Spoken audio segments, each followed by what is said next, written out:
Welcome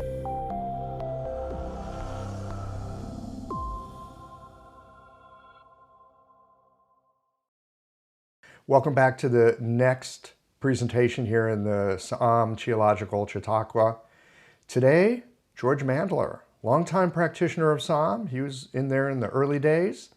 He's an acupuncturist, he's an herbalist. George, delighted to have you here. It's been so fun over the past few years learning Saam together and practicing it and noodling over like how's this stuff work? What do you do?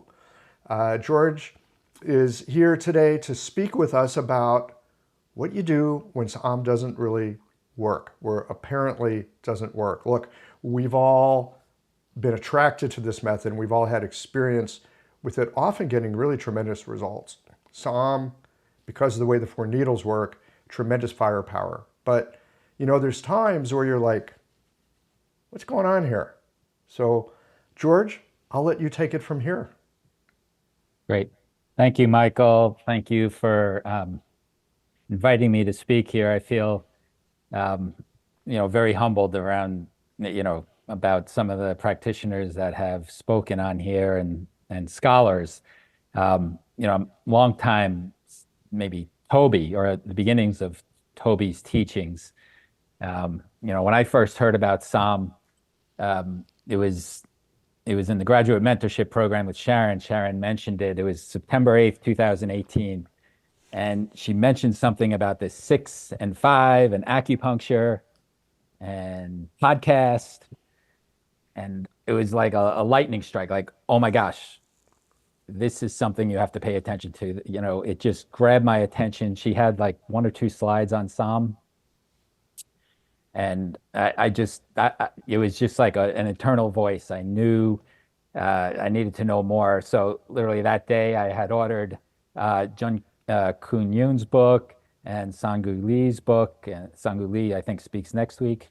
And I found an article on PubMed from 2015 from Park or Kim, I forget. But it's like the first one that comes up if you look up Saam. So I think at that point, there were 4 podcasts Michael had done with Toby. I'd never heard of Michael Max, except the book, Huang Huang's book, right? It's like, oh, that's the guy. And didn't know he had a podcast.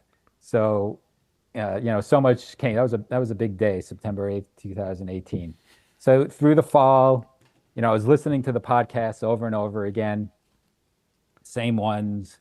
There's funny moments in those podcasts. If you go back and listen to it, Toby trying to explain to Michael the difference between stomach and lung, and Michael not getting it and Toby getting frustrated. It's quite humorous. But so I had kind of played with using Saam, but it was pretty bad. And then my first Saam treatment was on myself. I used 0.18 needles because that's what I had, because I was practicing Kiko style for the prior 14 years. And I had left groin pain, and it was waking me up. I basically pulled my groin, and I was waking me up, it was like 3 or 4 nights in a row. So I was, listening to it, trying to diagnose myself. So this was probably late September 2018. So I did a liver treatment, relaxed. Okay, took the needles out, no change. I'm like, oh, forget it. I'm not going to get this stuff.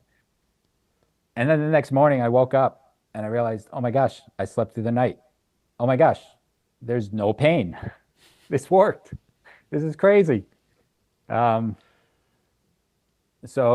that was kind of through the fall. And through the fall, we had, Toby, Michael hosting Toby for other classes, other online classes.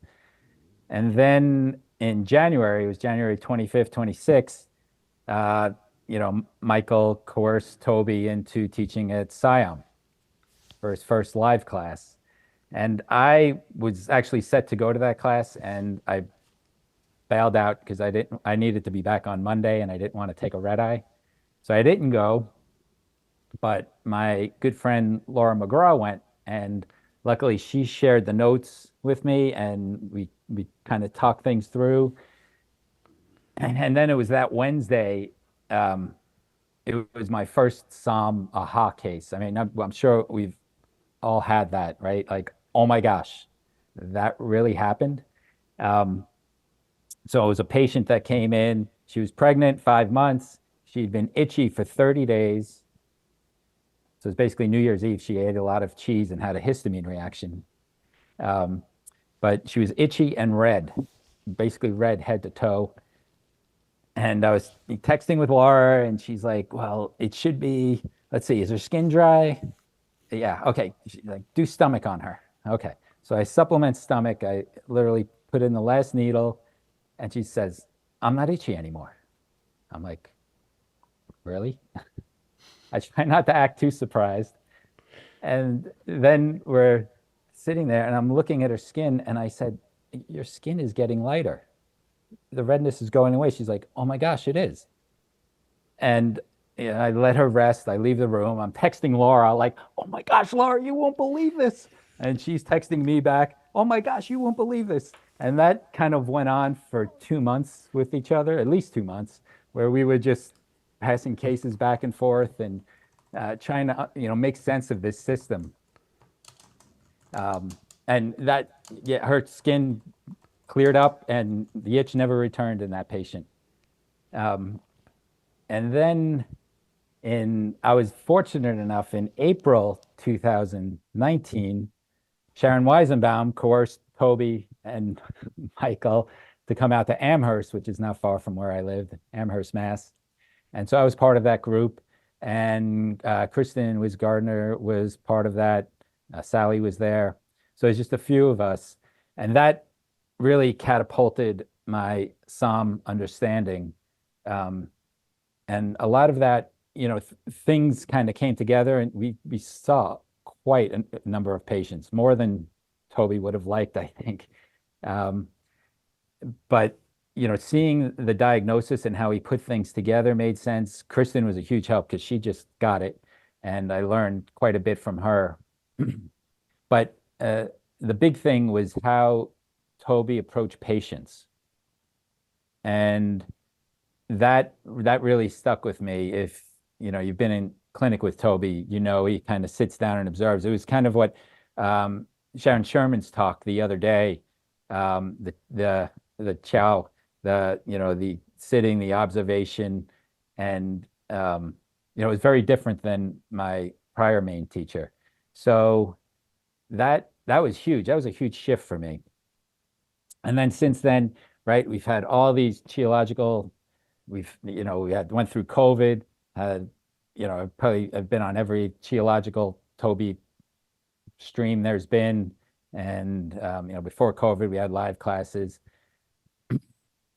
And then after COVID, right, started up again.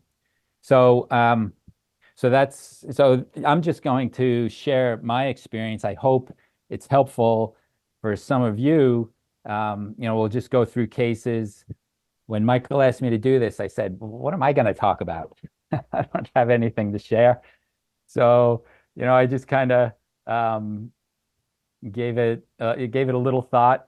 What can I share? And it was more, I was thinking back to more when people are starting with Psalm and they get confused. On the There was a great geological forum for quite a while, and I think that's now hosted on a website that Toby has. I'm not sure, or maybe you have it, Michael. You put it in the chat. But I think that is a great encyclopedia for the lineage of Psalm that Toby presents to us, right? The Buddhist monastic tradition. And on that, that people would get confused. So it was more, I figured this talk geared towards not getting confused in diagnosis. And hopefully we can, share experiences and learn from it. I know every day in clinic, I say I see a miracle, and every day I learn something. Especially in the beginning. I started, January 30th, 2019, I went 100% Psalm. A little crazy, but I did it. People say, "How do you do that?" Right? I'm going from Kiko style, where you could have like 30 needles and three treatments, right?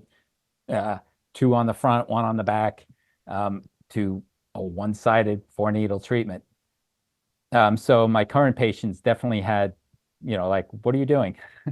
But I found my results were probably better than I was getting before. Would I get it right all the time? No, I didn't, uh, you know, screw anybody up. So it just felt like the right thing to do. And I really learned from that, keeping it simple, seeing how people respond to a channel, how they respond to a treatment. That really taught me a lot about how the channels work in the body. So Toby stresses this in his classes to keep it simple, keep it simple. One thing I saw on the forums is people then start, kind of make it a little more complicated than they need it to be. They, might start adding in other points, or think about other things in Chinese medicine or other theories. Really important to stick within the framework that he taught, because I trust the monks. They've been meditating on this. It's been passed down, and I think there's a lot of truth to it. So another thing is to look beyond the surface, to look a little deeper. For example, let's say and someone's getting AFib when they exercise. We might think that, okay, they exercise, the movement, they're getting AFib, tonify the kidneys, supplement the kidneys, right? That pair, right? Consolidation. However, okay, the AFib goes away when they lay down and sleep. All right, well, and let's see, exercise is sort of a Shaoyang wood gallbladder, right? You're moving, right? So maybe supplement the pericardium, because when they lay down and sleep, it goes away. And that example actually is what happened to me. Toby gave me a double pericardium treatment and got rid of my AFib during exercise. The other thing that I saw in the forum is it looked like the diagnosis was correct, and they do the treatment and it doesn't work. And, needle location, so important. I've seen this in my clinic quite a bit. I have one example of a recent case. But if you're off on a point, it might not work, right? Making sure you actually connect to the points. You needle, you can feel it. So if things aren't, your diagnosis is right, you're sure of it, and it's not working, go back and check the points. And for point location, if you haven't watched it, there is a geological, 1 hour, or it was actually over an hour. I think it was an hour and a half, almost 2 hours, that Michael did with Toby a couple of years ago. So Toby goes through every point, goes through all the channels. And so for newbies, that would be really helpful, I think.